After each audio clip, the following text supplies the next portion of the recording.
Every day, Sir Topham Hatt came to the station to catch his train. "Hello," he always said to Thomas. "Don't let the silly freight cars tease you. Remember, you have an important job as a special helper in the train yard."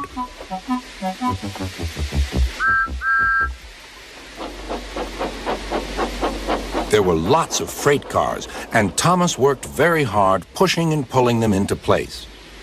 There was also a small coach and two strange things his driver called cranes. "That's the breakdown train," he told Thomas. "The cranes are for lifting heavy things like engines and coaches and freight cars." One day, Thomas was in the yard. Suddenly, he heard an engine whistling. "Help! Help!" A freight train came rushing through much too fast. The engine was James, and he was frightened. His brake blocks were on fire. "They're pushing me! They're pushing me!" he panted. "On! On!" laughed the freight cars, still whistling, "Help! Help!" Poor James disappeared. "I'd like to teach those freight cars a lesson," said Thomas the tank engine. Soon came the alarm.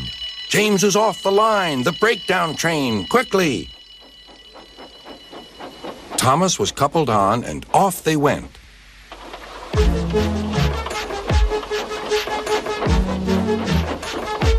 Thomas worked his hardest. "Hurry, hurry, hurry," he puffed. He wasn't pretending to be like Gordon. He really meant it. "Bother those freight cars and their tricks. I hope poor James isn't hurt."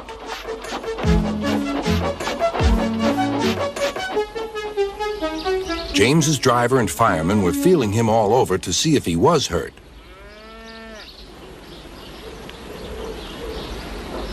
"Never mind, James," they said. "It was those silly freight cars and your old wooden brakes that caused the accident." Thomas pushed the breakdown train alongside. Then he pulled away the unhurt freight cars. "Oh dear, oh dear," they groaned. "Serves you right, serves you right," puffed Thomas. He was hard at work, puffing backwards and forwards all afternoon. "This'll teach you a lesson, this'll teach you a lesson," he told the freight cars. And they answered, "Yes, it will, yes, it will." They left the broken cars. Then, with two cranes, they put James back on the rails.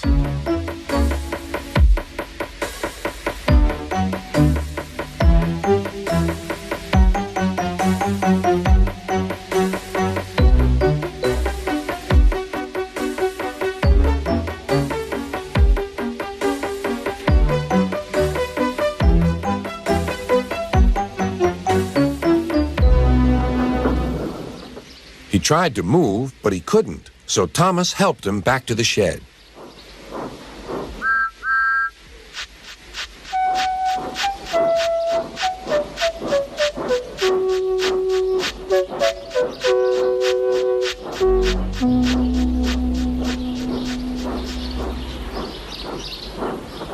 Sir Topham Hatt was waiting anxiously for them. "Well, Thomas," he said, "I've heard all about it, and I'm very pleased with you. You're a really useful engine. James shall have some proper brakes and a new coat of paint, and you shall have a branch line all to yourself." "Oh, thank you, sir," said Thomas. Now Thomas is as happy as can be. He has a branch line and two coaches called Annie and Clarabelle. He puffs proudly backwards and forwards with them all day.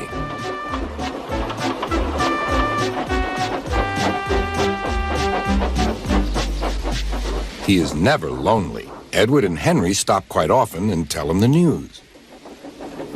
Gordon is always in a hurry, but never forgets to say, "Boop, boop," and Thomas always whistles, "Beep, beep," in return.